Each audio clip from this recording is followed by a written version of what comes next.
कितनी पजल हम लोग सॉल्व कर चुके हैं? एक सेकेंड, अगर हम बात करें टोटल पजल की तो कितनी पजल हम लोग बना चुके हैं अभी तक? देखो 1 2 3 ये सारी पजल हम बना चुके हैं, जिसमें कुछ थी linking, grouping, grouping plus linking, comparison, floor, box. 19 puzzle हम बना चुके हैं अभी तक, 19 पजल, 19। ठीक है जी, हाँ जी, टोटल 19 पजल हम बना चुके हैं।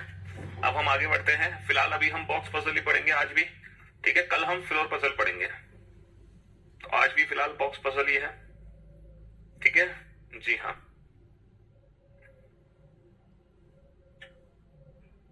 19 के बाद आता है 20वीं पजल। अच्छा, 20वीं पजल है नहीं हमारे पास, बेसिकली 20वीं पजल नहीं है, सीधे 21वीं पजल आएगी, 21वीं, है ना। और अच्छा, बॉक्स पजल कंप्लीट हो गई, ओके, बहुत बढ़िया, बॉक्स पजल कंप्लीट हो गई। अब हम फ्लोर पजल शुरू कर रहे हैं बाबू। अच्छी बात यह है आप लोगों के लिए खुशखबरी कि बॉक्स पजल कंप्लीट हो चुकी है,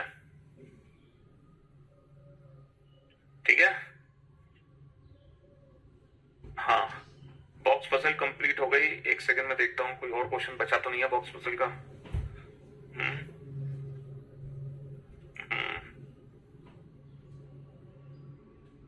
हाँ जी, बॉक्स पजल कंप्लीट जी। अब हम फ्लोर पजल शुरू करेंगे। 20वीं पजल नहीं है, 21वीं पजल से स्टार्टिंग होगी।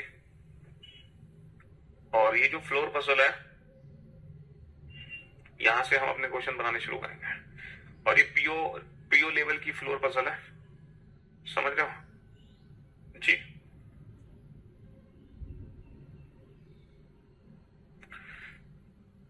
बनाइए इस क्वेश्चन को।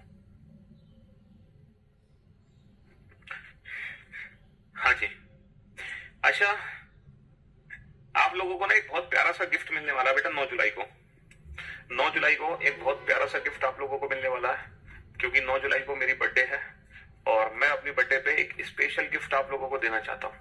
और वो बहुत ही स्पेशल होगा, बहुत स्पेशल, मतलब हद से ज्यादा, ये समझ लो, जिसके बारे में आपने सोचा नहीं होगा। बहुत स्पेशल गिफ्ट आप लोगों को मिलेगा मेरी बर्थडे वाले दिन। कुछ बच्चों को पता होगा वो स्पेशल गिफ्ट क्या है, ठीक है। किसी को नहीं पता होगा तो 9 जुलाई को पता चल जाएगा, ठीक है जी। बनाइए। अभी से एडवांस में हैप्पी बर्थडे बोलने की जरूरत नहीं है, ठीक है। जिस दिन बर्थडे हो उसी दिन हैप्पी बर्थडे विश करना, अभी से बोलने की जरूरत नहीं है आपको, ठीक है जी।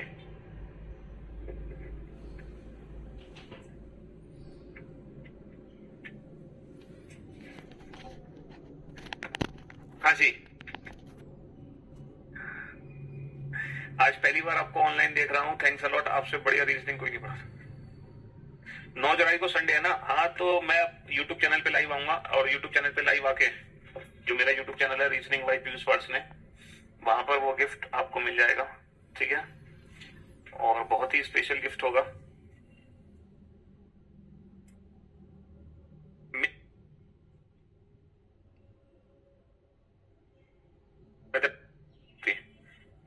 तो बस सरकारी नौकरी मिल जाए अब, आप उस क्वेश्चन नंबर 18 में box E is not placed below the box which is occupied by O. A is not which is occupied by O. क्या हो गया, गलत हो गया क्या हमसे? बॉक्स E को उस बॉक्स के ठीक नीचे नहीं रखा गया जिसमें O है, बॉक्स E को उस बॉक्स के नीचे नहीं रखा गया जिसमें O है। इसका मतलब ये भी अरेंजमेंट गलत हो गई। सही कह रहे हो, क्वेश्चन नंबर 19 तो गलत हो गया भाई। क्वेश्चन नंबर 19 तो दोबारा सॉल्व करना पड़ेगा। 19 में तो सारी पॉसिबिलिटी गलत हो रही है। Box which is occupied with Q is not at top, ठीक है। A इज प्लेस इधर टॉप और बॉटम, है ना। A only 2 boxes are placed between A and D, which is occupied with S. Only 1 box is placed between D and F. Box E is not placed just above or just below D.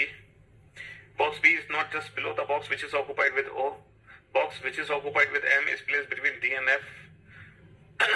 The box which is placed just above B is occupied with P. The box which is placed at the bottom occupied with M. Box B is not placed above A. Okay. तो मेरे भाई मेरे दोस्त, यहां पर हम देखेंगे, दोबारा क्वेश्चन को सॉल्व करेंगे। इसमें कुछ गलती थी, इसमें कुछ गलती हो गई क्वेश्चन में, है ना। क्वेश्चन नंबर 19 को दोबारा से सॉल्व करेंगे हम। फिलहाल हम क्वेश्चन नंबर 21 को समझ लेते हैं पहले, दोबारा से 19 पर मैं आऊंगा। थैंक यू सो मच, एक बच्चे ने हमारी गलती को पकड़ लिया, शुक्रिया। हाँ, कल आप लोगों के अच्छा कमेंट्स बंद हो गए थे, तो आप लोग मुझे बता नहीं पाए होंगे सर आप ये गलती कर रहे हो, क्योंकि कमेंट्स बंद होने के बाद ये क्वेश्चन सॉल्व हुआ था, है ना। हाँ जी, चलिए देखते हैं उस क्वेश्चन को दोबारा से सॉल्व करते हैं, है ना।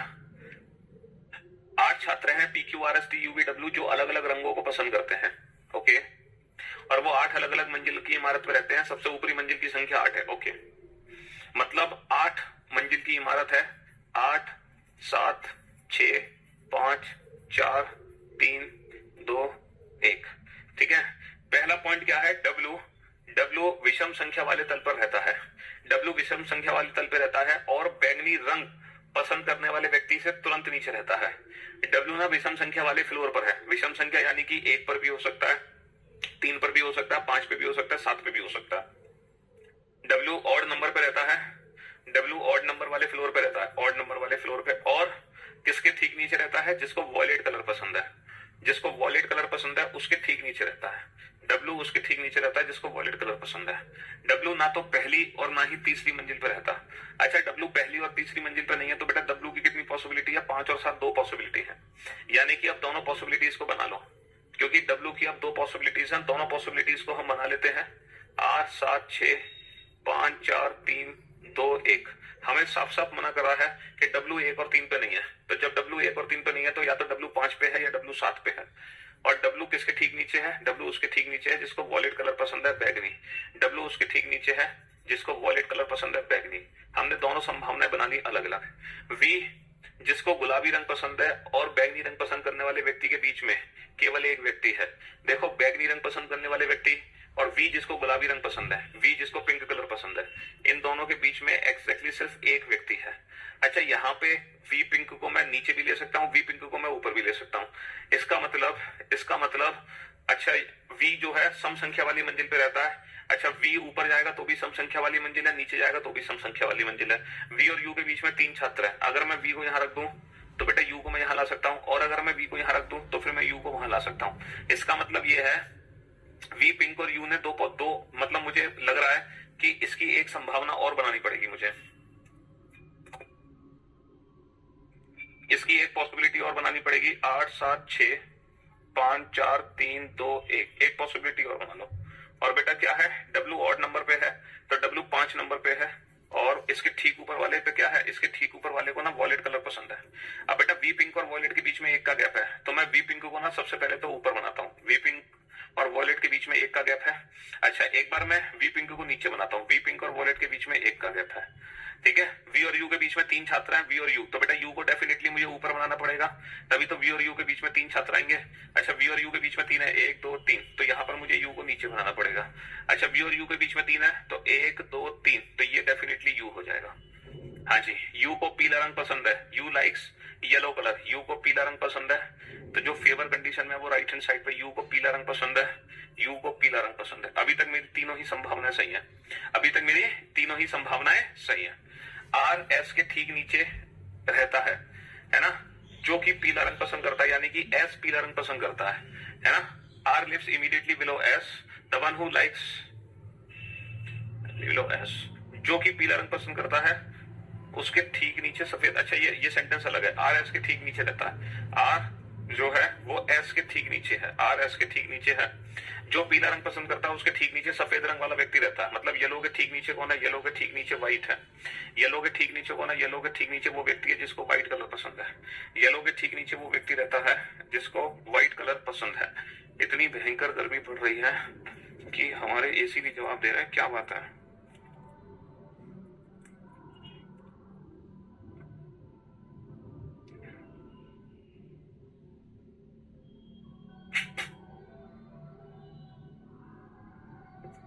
हाँ जी, नेक्स्ट, सफेद रंग पसंद करने वाला व्यक्ति और T के बीच में 3 छात्र रहते हैं। बेटा y तो t के बीच में 3 है, 1 2 3, तो ये कौन है? ये t है।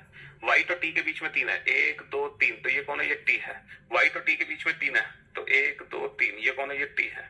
y तो t के बीच में 3 है। t को काला रंग पसंद है, t likes black colour, t को ब्लैक कलर पसंद है। अभी भी बेटा सारी की सारी जो संभावना है वो सही है। t को काला रंग पसंद है, t लाइक्स ब्लैक कलर, तीनों संभावनाएं पसंद है। t सम संख्या वाली मंजिल पे नहीं रहता बेटा, t सम पे नहीं है, t सम संख्या वाली मंजिल पे नहीं है, बहुत बढ़िया। p को बैगनी या सफेद रंग पसंद नहीं है। p जो है वो ना तो व्हाइट कलर पसंद करता है ना वॉलेट, तो ये डेफिनेटली इन दोनों में से कोई एक p है ना।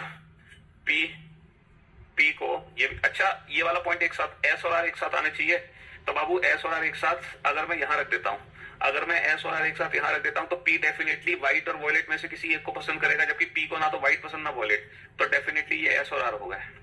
यहां पर मैं s और r को सिर्फ यहीं रख सकता हूं, बचा कौन? q। ठीक है, p और q दोनों कहीं भी आ सकते हैं। p को वॉलेट कलर पसंद नहीं है तो p आ जाएगा यहाँ पर, बचा कौन? q। और यहाँ पर p और q कहीं भी आ सकते हैं। q को हरा रंग पसंद है बेटा, q लाइक्स ग्रीन कलर और सम संख्या वाली मंजिल पे रहता है, यानी कि q यहाँ है, q लाइक्स ग्रीन कलर, और ये कौन आ जाएगा? ये p आ जाएगा। q लाइक्स ग्रीन कलर, ये संभावना गलत हो गई। q लाइक्स ग्रीन कलर, ये भी संभावना गलत हो गई, यानी कि ये वाली अरेंजमेंट एकदम परफेक्ट है, ये वाली अरेंजमेंट एकदम परफेक्ट है।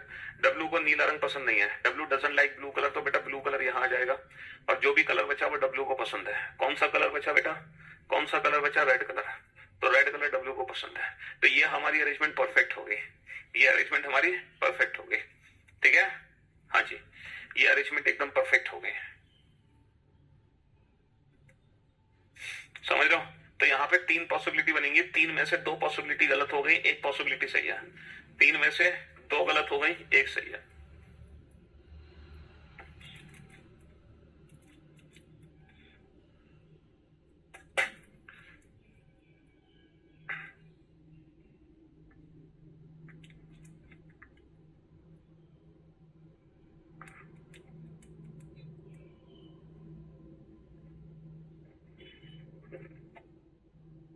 तीन में से 2 पॉसिबिलिटी गलत हो गई, 1 सही है। ठीक है, हाँ जी। चलिए, तो अब हम देखते हैं जो हमने जो 19वां क्वेश्चन किया था, इस क्वेश्चन में क्या गलती हो गई। ये गलत क्वेश्चन कल हमने कर दिया था, इस 19वें क्वेश्चन को दोबारा से सोल्व करेंगे हम, है ना। इस 19 क्वेश्चन को दोबारा से सोल्व करते हैं। इस 19वें क्वेश्चन में हमसे गलती क्या हो गई, इस 19th क्वेश्चन को दोबारा से सोल्व करते हैं। हमने कल सोल्व किया था और कैसे हम मात खा गए क्वेश्चन बनाने में, है ना, क्योंकि जो इन्फॉर्मेशन है उसके हिसाब से जो हमारी अरेंजमेंट बनी है वो गलत अरेंजमेंट बनी है। उस अरेंजमेंट को आज सही करते हैं। Question number 19। यार दिल्ली में भी बारिश करा दो यार, दिल्ली में बारिश क्यों नहीं करा रहे हो? इतनी भयंकर गर्मी पड़ रही है दिल्ली में और बारिश होने का नाम नहीं ले रही है। क्यों भाई, बारिश नहीं करा सकते आप दिल्ली में? यूपी में तो बारिश शुरू हो गई है। चलिए इस क्वेश्चन को देखते हैं, कल हमसे गलती क्या हो गई थी। जिस बॉक्स में क्यू रखा गया है वह सबसे ऊपर नहीं है ना। क्यू जो है वो सबसे ऊपर नहीं है, क्यू टॉप पर नहीं है, ये हिंट है मेरे लिए। ए या तो सबसे ऊपर है या सबसे नीचे है। ए और डी के बीच में 2 बॉक्स है। देखो अगर ए सबसे ऊपर है, अगर ए सबसे ऊपर है तो 1 2, ए और डी के बीच में 2 है, 4 हो गए। 1 2 3 4, टोटल कितने बॉक्स है? 6 बॉक्स है, तो 6 बॉक्स हो गए। या फिर ए सबसे नीचे है, ए सबसे नीचे है ना, या फिर ए सबसे नीचे है। अगर ए सबसे नीचे है तो 1 2, ए और डी के बीच में 2 हो गए और 5 6, टोटल 6 बॉक्स हो गए और 2 संभावना बनी, दोनों संभावना बना दी। डी बॉक्स में एस रखा गया है। बेटा डी बॉक्स में कौन है? डी बॉक्स में एस है।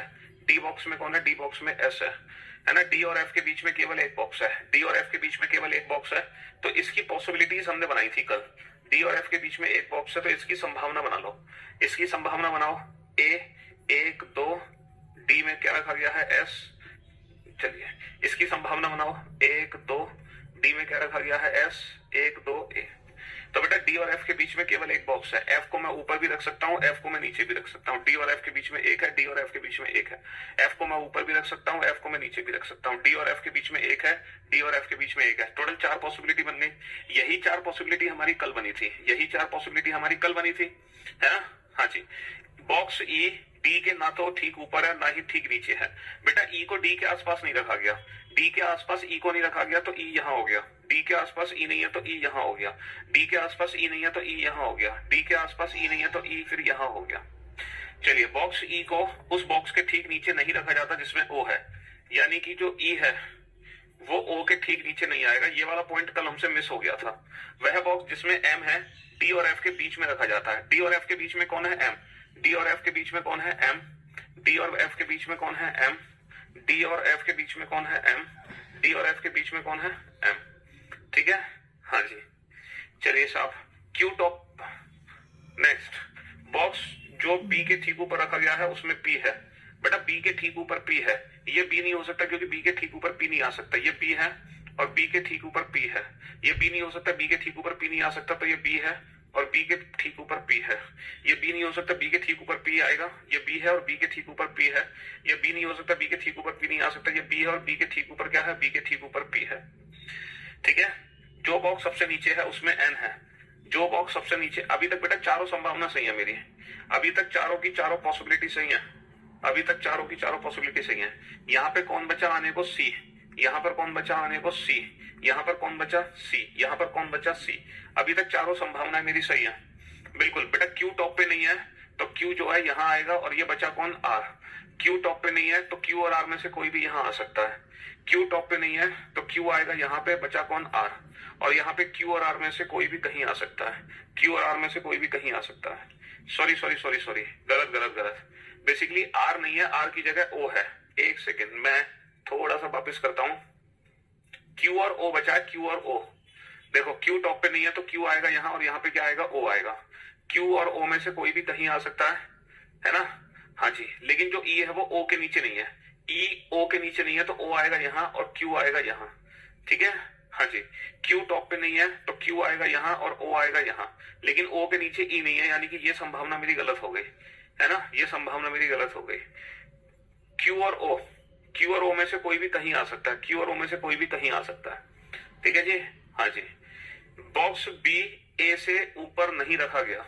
बॉक्स जो बी है ना, बॉक्स जो बी है वो ए से जो बी बॉक्स है ना वो ए से ऊपर नहीं रखा गया। बी बॉक्स ए से ऊपर नहीं रखा गया, ये संभावना गलत हो गई। जो बी बॉक्स है वो ए से ऊपर नहीं रखा गया, ये संभावना गलत हो गई। और जो बी बॉक्स है वो ए से ऊपर नहीं रखा गया, ए के नीचे है, यानी कि ये वाली अरेंजमेंट मेरी सही है। तो इस क्वेश्चन की ये वाली अरेंजमेंट ठीक थी, इस क्वेश्चन की ये वाली अरेंजमेंट ठीक थी, है ना? तो कल ये जो हमने क्वेश्चन बनाया था सबसे लास्ट में, उसकी 4 संभावना हमने बनाई थी कल। 4 में से हमने ये वाली संभावना गलत कर दी थी, ए ओ एफ पी। ये वाली संभावना हमने गलत कर दी थी क्या? ए ओ एफ पी। अच्छा, ये वाली अरेंजमेंट तो हमने बनाई नहीं, ए ओ एफ पी वाली। तो कुछ ना कुछ गड़बड़ हो गया होगा कल क्वेश्चन सॉल्व करने में, जल्दबाजी में कुछ ना कुछ मिस्टेक हो गई होगी। अब ये ठीक है, अब ये अरेंजमेंट ठीक है। ठीक है बेटा, 4 जुलाई को नहीं 9 जुलाई को गिफ्ट मिलेगा हमारी बर्थडे वाले दिन। क्वेश्चन बन रहे हैं, पॉसिबिलिटी में टाइम लग रहा है तो आप एकदम बेस्ट हो। देखो सिर्फ आपके क्वेश्चन बनने चाहिए, पॉसिबिलिटी में कितना भी टाइम लगे पजल में आप चिंता मत करो, लेकिन क्वेश्चन आपका बनना चाहिए। अगर आप क्वेश्चन बना पा रहे हो with the help of possibilities तो भी आप एकदम परफेक्ट हो बाबू, तो भी आप एकदम परफेक्ट हो। दिक्कत तब है जब आप क्वेश्चन ही नहीं बना पा रहे हो, समझ रहे हो? असली दिक्कत कब है? जब आपसे क्वेश्चन ही नहीं बन पा रहा। आप कह रहे हो कि क्वेश्चन बन जा रहा है, पॉसिबिलिटी बनाने में दिक्कत हो रही है, कोई दिक्कत नहीं है। मतलब पॉसिबिलिटी बनाने में टाइम लग रहा है, कोई दिक्कत नहीं है। टाइम लगने दो बेटा, कितना भी टाइम लगे लगने दो। पता है ये वो क्वेश्चन है जिनको घर पे एक ही क्वेश्चन को कम से कम ना 6-6, 7-7 बार सॉल्व करना पड़ेगा। आपको पता है जब आप यही क्वेश्चन, अगर आप बैंक पीओ का पेपर देने जा रहे हो तो यही एक ही क्वेश्चन आपको अपने घर पे कम से कम 5 या 6 बार सॉल्व करना है, 5 या 6 बार। ठीक है, बैंक पीओ वाले बच्चे पजल में नए क्वेश्चंस की तरफ ना भागे, जो क्लास में पहले क्वेश्चन करा जा रहे हैं उसी एक क्वेश्चन को बार बार सॉल्व करें। जी हाँ, मतलब हमें पजल सिटिंग अरेंजमेंट में ना नए क्वेश्चन की रिक्वायरमेंट नहीं होती है, हमें रिक्वायरमेंट होती है कि उसी क्वेश्चन को हम बार बार सॉल्व करते रहें, बार बार सॉल्व करते रहें। उससे बड़ा फायदा मिलता है क्वेश्चन की लैंग्वेज को समझने में और स्पीड हमारी मेंटेन होती है। समझ रहे हो सर? पहले वाले क्वेश्चन लॉन्ग करा दिया आपने। डब्ल्यू और बी के बीच में कोई आना चाहिए, डब्ल्यू और बी के बीच में कोई आना चाहिए, मतलब डब्ल्यू और बी के बीच में, तो डब्ल्यू और बी के बीच में क्यों कोई आना चाहिए? क्यों कोई आना चाहिए? कहीं लिखा है क्या डब्ल्यू और बी के बीच में कोई रहता है? क्यों भाई, कहीं लिख रहा है क्या डब्ल्यू और बी के बीच में कोई रहता है कहीं? ऐसा लिखा थोड़ी है कहीं, उसको तुम चेक करना, वो सही क्वेश्चन है। अब ये थोड़ी कि तुम हर क्वेश्चन में गलती निकालोगे। हाँ, I am 17 years old preparing for SSC for 3 months after completing my 12th. What should my approach to get selected in CGL at the age of 20? Okay, तो भैया सबसे पहले आप अपना सिलेबस कंप्लीट करें, जो भी आपका सिलेबस है, रीजनिंग, मैथ, इंग्लिश, जीएस, पहले चारों सब्जेक्ट तैयार कर लें अच्छे से। फिर आप रेगुलर बेसिस पे प्रैक्टिस करते रहें 3 सालों तक। बस जैसे ही आप पहली बार पेपर दोगे आप टॉप कर जाओगे, फोड़ दोगे एग्जाम।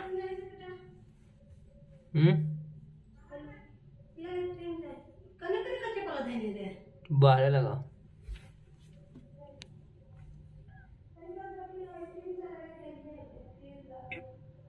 समझ, सेम क्वेश्चन, बड़े क्वेश्चंस की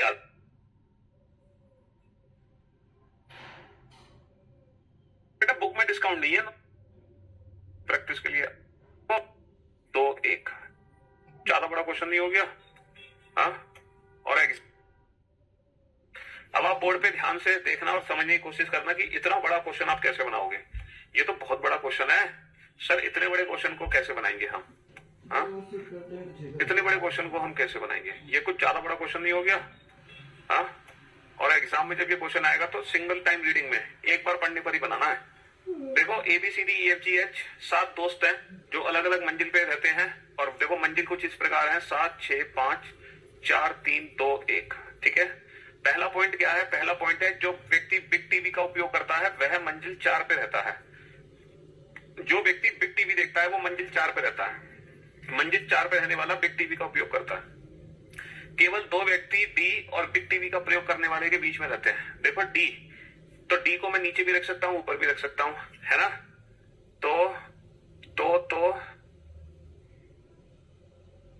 तो मैं क्या काम करता हूं, मैं 2 पॉसिबिलिटी बना लेता हूं, 7 6 5 4 3 2 1।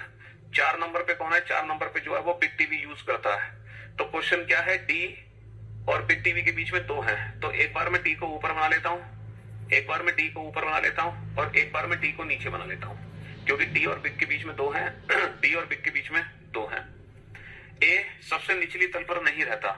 ए बिग टीवी का प्रयोग करने वाले व्यक्ति के नीचे किसी भी विषम संख्या वाली मंजिल पर रहता है। अच्छा, बी के नीचे जो विषम है वो 3 है, क्योंकि जो ए है वो पहली मंजिल पे नहीं है। बिग के नीचे जो विषम है वो 3 है, क्योंकि जो ए है वो पहली मंजिल पे नहीं है। चलिए साहब, जी सम संख्या वाली मंजिल पे रहता है, लेकिन ए की मंजिल से ना तो तुरंत ऊपर है ना ही नीचे है। जी जो है वो इवन नंबर पे है, लेकिन ए के आसपास नहीं है। जी बेटा ए के आसपास नहीं है, लेकिन इवन नंबर पे है, इवन, यानी कि इवन क्या बचा? 6, तो जी 6 पे है। जी ए के आसपास नहीं है और इवन पर है, यानी कि जी हो गया नंबर 6 पे। जी हो गया नंबर 6 पे। ए और सन टीवी का प्रयोग करने वाले के बीच 2 व्यक्ति हैं। ए और सन के बीच में 2 व्यक्ति हैं। ये ए है, तो बेटा सन को मैं नीचे तो नहीं कर सकता, 1 2, तो ये हो गया ए और सन के बीच में 2 का गैप। ठीक है, ए और सन के बीच में, ए और सन टीवी के बीच में 2 का गैप हो गया। ए और सन टीवी के बीच में 2 का गैप हो गया। बी और एफ के बीच में केवल एक व्यक्ति रहता है। बी और एफ के बीच में केवल एक व्यक्ति रहता है। एफ सम संख्या वाली मंजिल पे रहता है और उसे बिग टीवी पसंद नहीं है। देखो जो एफ है वो इवन पर है। एफ इवन पर है तो 6 पे तो रह नहीं सकता, क्योंकि 6 पे तो जी है। अच्छा, 4 पे एफ है नहीं, क्योंकि उसको बिग टीवी नहीं पसंद है, तो एफ है नंबर 2 पे। एफ नंबर 2 पर है और बी और एफ के बीच में केवल 1 है, तो बी हो गया नंबर 4 पे। एफ बेटा नंबर 4 पे हो नहीं सकता, क्योंकि एफ को बिग टीवी नहीं पसंद है, तो एफ नंबर 2 पे है। एफ और बी के बीच में 1 का गैप है, तो डेफिनेटली जो बी है वो नंबर 4 पे। अभी तक दोनों संभावनाएं सही है। केवल 3 व्यक्ति उन व्यक्तियों के नीचे रहते हैं जो क्रमशः डिश टीवी और वीडियोकॉन टीवी पसंद करते हैं। जो क्रमशः है डिश टीवी और वीडियोकॉन। बेटा डिश और वीडियोकॉन के नीचे 3 है, डिश और वीडियोकॉन के नीचे 3 है, 3, तो 1 2 3 है ना? तो ये डिश वीडियोकॉन होना चाहिए। कहानी गड़बड़, मतलब समझे नहीं। केवल 3 व्यक्ति उन व्यक्तियों के बीच में रहते हैं। अच्छा, उन व्यक्तियों के बीच में रहते हैं। डिश और वीडियोकॉन के बीच में 3 व्यक्ति रहते हैं। डिश और वीडियोकॉन के बीच में 3 व्यक्ति रहते हैं। डिश टीवी का प्रयोग करने वाला व्यक्ति बी की मंजिल के ऊपर किसी भी मंजिल पर रहता है।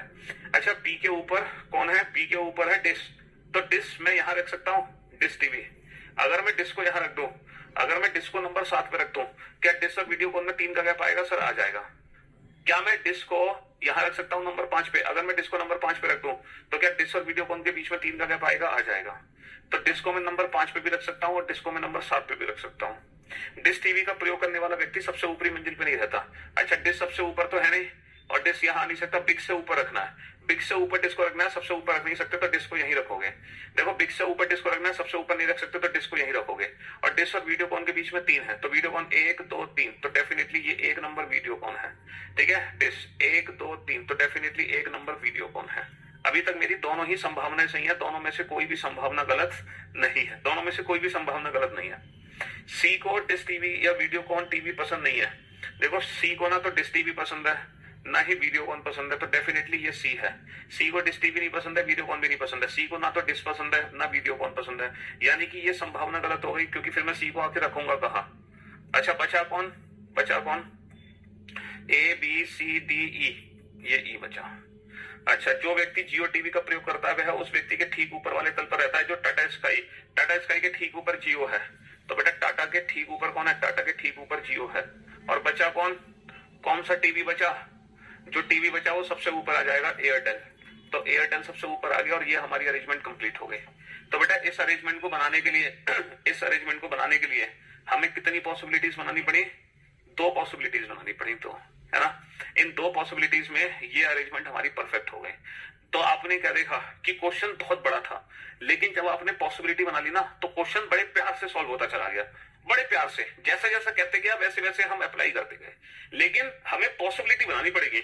अगर आप पॉसिबिलिटी नहीं बनाते हो तो फिर ये क्वेश्चन एग्जाम में आपसे बनेगा नहीं, किसी भी कीमत पे नहीं बनेगा। तो क्वेश्चन बनाने का बस एक ही उपाय है, पॉसिबिलिटी बनाना। बिना पॉसिबिलिटी बनाए आप किसी भी कीमत पे क्वेश्चन नहीं बना सकते हैं, किसी भी कीमत पे नहीं बना सकते हैं।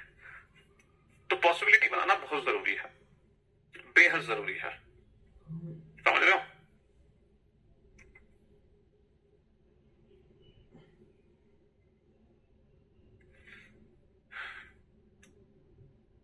चलो बनाओ इस क्वेश्चन को।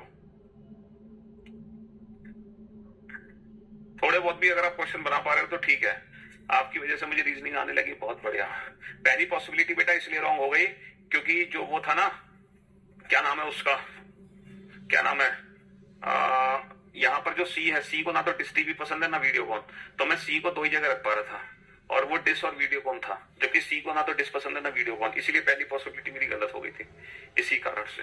समझ रहे हो बेटा। कल भी हम पजल ही पढ़ेंगे, कल भी हम फ्लोर पजल ही पढ़ेंगे। कल फ्लोर पजल के और बड़े क्वेश्चन कराने मुझे।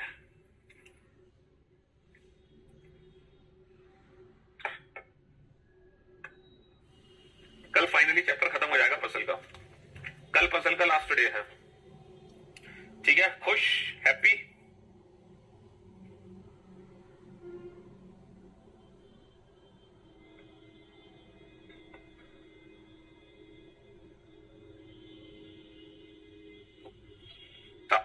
तो क्रम यही है।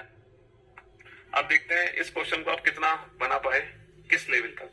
देयर आर 5 पीपल, 5 लोग हैं, है ना, 5 लोग हैं, जरूरी नहीं है, और वो अलग अलग कंपनियों में काम करते हैं, जरूरी नहीं है, वो क्रम यही है। और वो उनका विवाह 5 स्त्रियों से हुआ है, महिलाओं से हुआ है, UWXYZ, ठीक है। लेकिन जरूरी नहीं है इसी क्रम में हुआ है। चलिए साहब, तो वो 5 व्यक्ति कौन कौन से हैं, 5 व्यक्ति हैं FGHJK, और 5 महिलाएं कौन सी हैं, 5 महिलाएं हैं UWXYZ।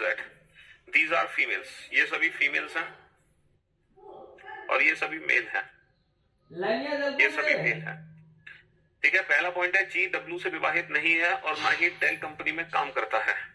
जी की शादी ना तो W से होगी, यानी कि W को लेफ्ट में लिख लो, और ना ही डेल में काम करता है, डेल को भी लेफ्ट में लिख लो। भैया जो कंडीशन फेवर में नहीं है उसको हम लेफ्ट में लिखते हैं, आपको पता है ना, जो कंडीशन फेवर में नहीं है उसको हम कहाँ लिखते हैं, लेफ्ट में। तो जी की शादी W से नहीं होगी, W को लेफ्ट में लिख लो, जी डेल में भी काम नहीं करता, डेल को भी लेफ्ट में लिख लो। एक्स उस व्यक्ति से विवाहित नहीं है जो कंपनी STC में काम करता है, जो आज हमारा लेट होता है ना, यानी कि जो एक्स है वो उससे शादी नहीं करेगी जो STC में काम करता है और उसके पति का नाम जे नहीं है, और एक्स जो है उसकी शादी जे से भी नहीं होगी, या फिर मैं कह सकता हूं जे की शादी एक्स से नहीं होगी, ठीक है।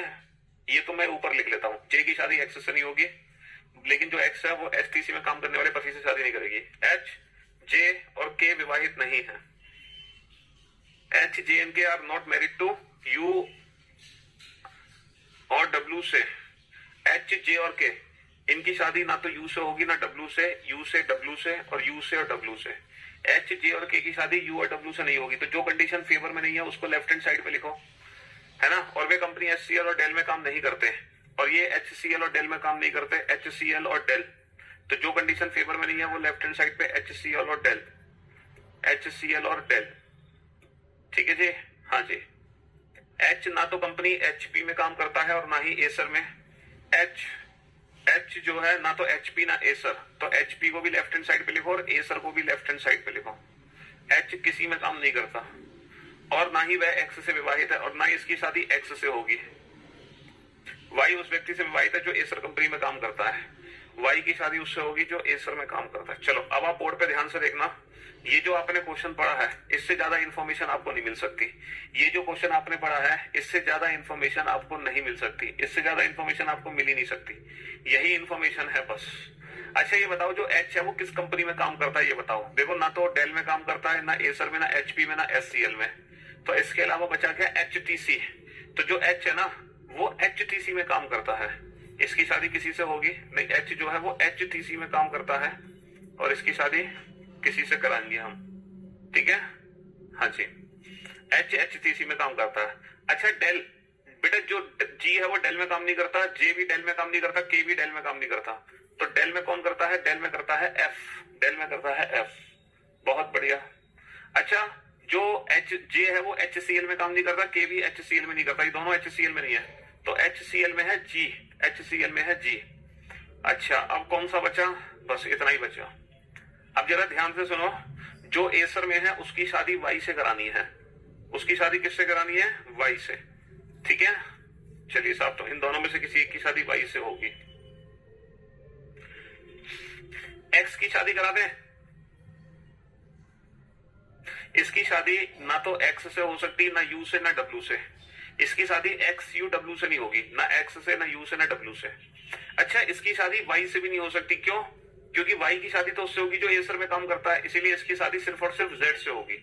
इसकी शादी सिर्फ और सिर्फ किससे होगी, जेड से होगी। बहुत बढ़िया, शाबाश। चलिए तो एच एचटीसी में काम करता है, उसकी शादी किससे हुई है, जेड से हुई है। बहुत बढ़िया। अच्छा अब देखो, डब्ल्यू की शादी ना तो जी से करानी है, डब्ल्यू की शादी ना तो जी से करानी है, ना जे से करानी है, ना के से। तो डब्ल्यू जो है वो जी जे के, तो डब्ल्यू की शादी किससे होगी, एफ डेल वाले से। डब्ल्यू की शादी किससे होगी, एफ डेल वाले से। बहुत बढ़िया, बहुत बढ़िया। अच्छा यू की शादी ना जे से करानी है ना के से, यू की शादी ना जे से ना के से, तो यू की शादी किससे होगी, यू की शादी जी एचसीएल वाले से होगी, यू की शादी जी एचसीएल वाले से होगी। बहुत बढ़िया। अब बचा कौन, अब बचा कौन, एक्स और वाई। अच्छा एक्स की शादी जे से नहीं हो सकती, तो डेफिनेटली एक्स की शादी इससे होगी और इसकी शादी वाई से होगी और वाई वाले की शादी होगी एसर से। और बचा कौन, कौन सी कंपनी बच गई, एचपी। और ये अरेंजमेंट हमारी फाइनल हो गई, ये अरेंजमेंट हमारी फाइनल हो गई। तो हमने यहां पे लिखा है, हमने यहां पे लिखा है क्या, जो कंडीशन फेवर में नहीं थी, और उसी से ही हमारा पूरा क्वेश्चन कंप्लीट हो गया, उसी से ही हमारा पूरा क्वेश्चन कंप्लीट हो गया, ठीक है जी। चलिए तो आज इतना ही रखते हैं हम, बाकी हम इस चैप्टर को कल खत्म करेंगे फाइनली, कल इस चैप्टर का लास्ट डे होगा, ठीक है। चलिए शुक्रिया, thank you so much, thanks a lot, love you all.